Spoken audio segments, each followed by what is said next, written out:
नव प्रभात की बेला लाए फिर से नई उमंग, परमात्म रंग संग यहाँ सजेंगे जीवन के सब रंग, सब रंग, सब रंग। नमस्कार, सुप्रभात। स्वागत आप सभी का सब रंग कार्यक्रम में। मित्रों, जीवन में आने वाले अच्छे दिन हमारे अहम का और जीवन में आने वाले बुरे दिन हमारी सहनशीलता की परीक्षा लेते हैं। सचमुच यदि इन दोनों परीक्षाओं में हम पास होते हैं तभी जीवन संपूर्ण सफल होता है। सहनशीलता की आजकल चर्चा नहीं होती मित्रों, लेकिन जीवन में बहुत बहुत आवश्यक है। पौराणिक कथा हिरण्यकश्यप और प्रहलाद की हम सभी जानते हैं। हिरण्यकश्यप अपने आप को भगवान कहा करते थे, लेकिन प्रहलाद ने इसे मानने से स्वीकार नहीं किया, अस्वीकार कर दिया। वो जानते थे कि भगवान कोई और हैं, ये नहीं। नाना प्रकार के सितम यातनाएं हम जानते हैं, पहाड़ से फेंक दिया गया। हाँ, होलिका उनकी जो बहन उन्हें गोद में ले करके अग्नि में बैठ गए, लेकिन फिर भी उन्होंने हरि का ही नाम लिया, ईश्वर का नाम लिया और अंततः उनकी सहनशीलता की जीत हुई। हम भी जीवन में जब सहनशील होकर चलते हैं मित्रों, तो सफलता हमारी कदम चूमती है। इसी सहनशीलता के ऊपर आज का सुंदर सुवाक्य है, आइए सुनते हैं।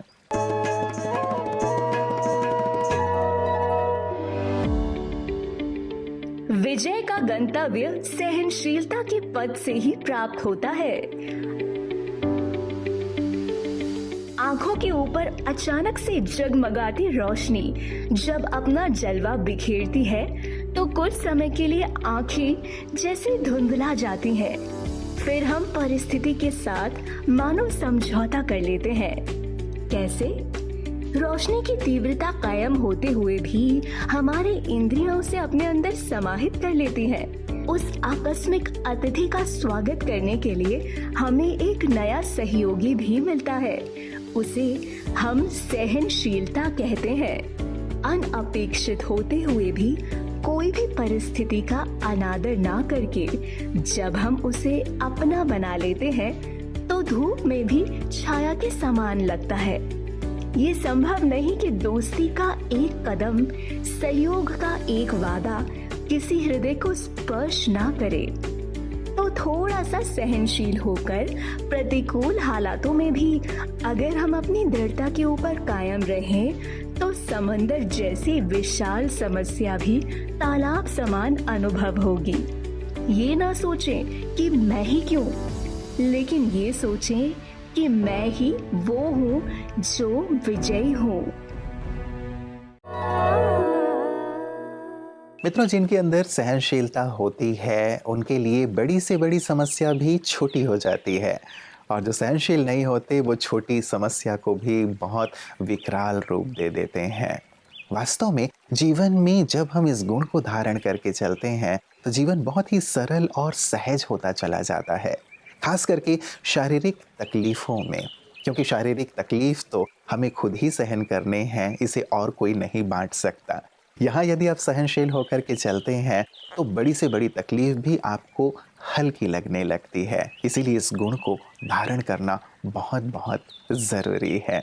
आइए आज डॉक्टर साहब हमें क्या बता रहे हैं ये देखते हैं। मुझे लगता है आज वो कुछ नई चीज़ हमारे लिए लेकर के आए हैं। आइए सुनते हैं। आपकी सेहत आपके हाथ में। ओम शांति फ्रेंड्स। दोस्तों, एक बीमारी का नाम आपने सुना होगा, डाउन सिंड्रोम। ये एक तरह का जेनेटिक डिसऑर्डर है जिसमें, जैसे आप जानते हैं, हमारी हर सेल में 46 क्रोमोसोम्स होते हैं, 23 पेयर्स ऑफ क्रोमोसोम्स होते हैं। इसमें क्या होता है, जो 21st क्रोमोसोम है इसकी एक एक्स्ट्रा कॉपी होती है। 2 क्रोमोसोम के वजह 3 क्रोमोसोम हो जाते हैं, तो इसको हम कहते हैं ट्राइसोमी। जो एक्स्ट्रा क्रोमोसोम होने की वजह से बच्चे के अंदर कुछ डिफेक्ट्स जन्म से ही आ जाते हैं। जैसे कि उसके डेवलपमेंटल डिफेक्ट्स होते हैं, जैसे फेस, जैसे फ्लैटेंड फेस होता है, चपटा जैसे फेस होता है, छोटा सिर होता है, कई बार नेक में वेबिंग हो सकती है, यहाँ पे वेबिंग हो सकती है, छोटी नेक होती है बच्चे की, और कई बार साथ में हार्ट में डिफेक्ट भी होते हैं, जैसे कि ASD, VSD, complex heart defects हो सकते हैं, जिससे कि बच्चे को जल्दी सर्जरी करानी पड़ सकती है। और ऐसे बच्चे यूजुअली अंडरवेट रह जाते हैं, कद छोटा रह जाता है, वो पूरा हाइट अचीव नहीं करते हैं। और साथ में कई बार पेट में भी डिसऑर्डर, मतलब जो हाथों में डिसऑर्डर हो सकते हैं, जैसे GERD हो सकता है। कुछ बच्चे ऐसे भी हो सकते हैं जो कि नॉर्मल एज तक डेवलप कर लें, नॉर्मल से नॉर्मल ही लगें, बस छोटे कद के लगते हैं बट वैसे नॉर्मल रहते हैं, पर यूजुअली सिम्टम्स कुछ ना कुछ इस तरह के, या तो डेवलपमेंटल डिसऑर्डर्स, या चेहरे पर डिफेक्ट, या हार्ट में डिफेक्ट। तो दोस्तों, ये बीमारी जो है सबसे कॉमन बीमारी है कंजेनिटल डिफेक्ट्स में से, डाउन सिंड्रोम। और जब भी कभी हम समाज में ऐसा कुछ देखने में आता है, तो या आपके बच्चे में किसी और को, तो आप उन्हें इनकरेज करें कि डॉक्टर के पास जाएं, उनकी प्रॉपर केयर ज़रूरी है। ओम शांति। मित्रों, जीवन के हर क्षेत्र में सहनशीलता की बहुत बहुत आवश्यकता है।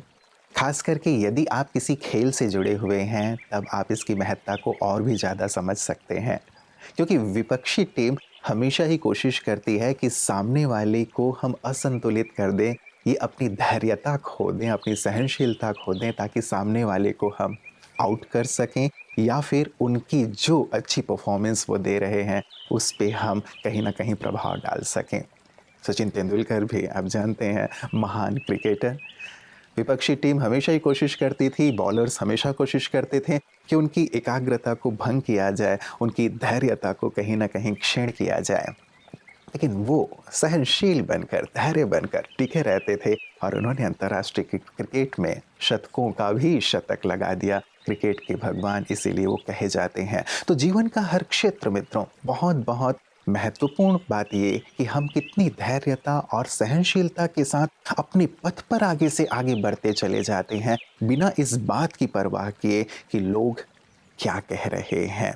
और इसमें बहुत महत्वपूर्ण भूमिका अदा करता है योग, और यही कारण है कि लगातार हम योग की चर्चा कर रहे हैं, योग एक जीवन दर्शन में। राजयोग का एक दूसरा लक्ष्य आत्मा को पावन बनाना भी है। कई लोग सोचते हैं आत्मा तो मूल रूप से पावन ही है। Wrong conception. आत्मा मूल रूप से पावन थी, उसकी प्योरिटी धीरे धीरे समाप्त हो गई। अगर आत्मा पावन होती तो आज मनोविकार, विषय विकार संसार में आंधी की तरह क्यों चलते? हर व्यक्ति विषय विकारों से व्यथित है, दूसरों को परेशान कर रहा है। तो आत्मा में जो इम्प्योरिटी आ गई है कई जन्मों से, जिसके कारण उसकी डिग्री ऑफ प्योरिटी बिल्कुल डाउन चली गई है, उसको राजयोग के बल से हमें फिर से मूल स्थिति पर ले जाना होता है। तो लक्ष्य यही है कि हमारा जो मूल स्वरूप है वो परम पवित्र है, हम उस तक पहुंचे। इसमें राजयोग ही एकमात्र साधन है। तो हमें फिर से राजयोग के बल से पवित्रता को अपनाकर मनुष्य देवत्व को प्राप्त करना है। तब ये भारत भूमि संपूर्ण पवित्र बन जाएगी, देवलोक बन जाएगा, भारत का परचम संसार में लहराएगा, केवल भारत ही भारत होगा। तो चलें पवित्रता के सागर से पवित्र किरणें प्राप्त करें। मैं आत्मा परम शुद्ध हूँ, परम तेजस्वी हूँ, होली हूँ। मेरा परम पिता पवित्रता का सागर है, उसकी पवित्र किरणें मुझको आ रही हैं। मेरी प्योरिटी बढ़ती जा रही है, मन शुद्ध हो रहा है, विचार शुद्ध हो रहे हैं, संस्कार पवित्र बन रहे हैं। मित्रों, कई बार छोटी छोटी बातों में हम क्रोधित हो जाते हैं, हम अपना आपा खो देते हैं, और आपने देखा होगा कि ऐसी स्थिति में अनिष्ट हो जाता है। बाद में हमें पश्चाताप होता है कि काश थोड़ी देर के लिए हमने अपने आप को संभाल लिया होता, अपने शब्दों को संभाल लिया होता, अपने व्यवहार को संभाल लिया होता। ऐसे में यदि आप थोड़ी धैर्यता रखते हैं, थोड़ी सहनशील हो जाते हैं, बातों को अपने ऊपर हावी नहीं होने देते, लोगों को अपने ऊपर हावी नहीं होने देते, बल्कि मुस्कुरा करके बातों को निकल जाने देते हैं और स्वयं भी उस परिस्थिति से निकल जाते हैं तो बातें संभल जाती हैं।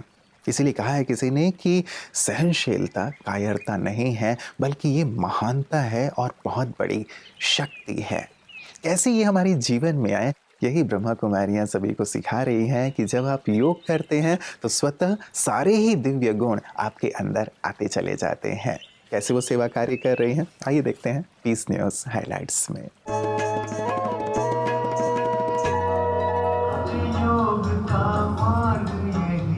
रांची के हरमू रोड स्थित ब्रह्मा कुमारी सेवा केंद्र चौधरी बागान में पर्यावरण दिवस के अवसर पर एक भव्य कार्यक्रम का आयोजन हुआ।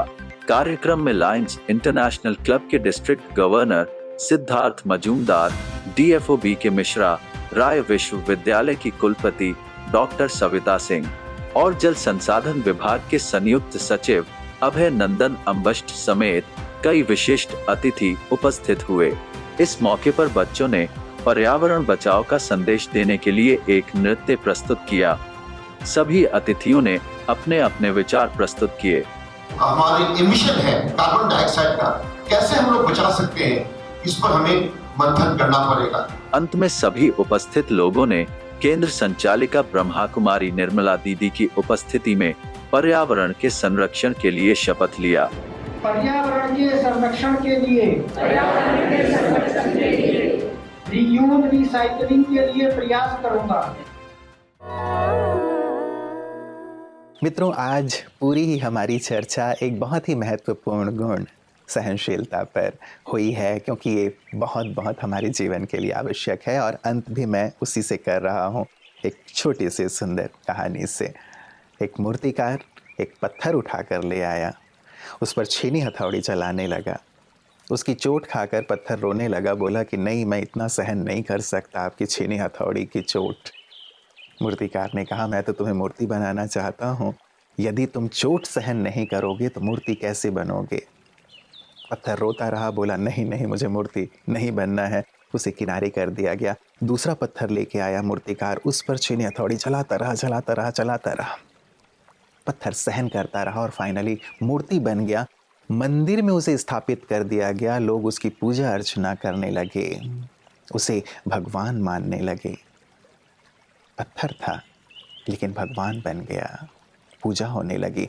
और दूसरा पत्थर जो सहन नहीं कर पाया था, वो भी उसी मंदिर में था और लोग उस पर नारियल फोड़ा करते थे।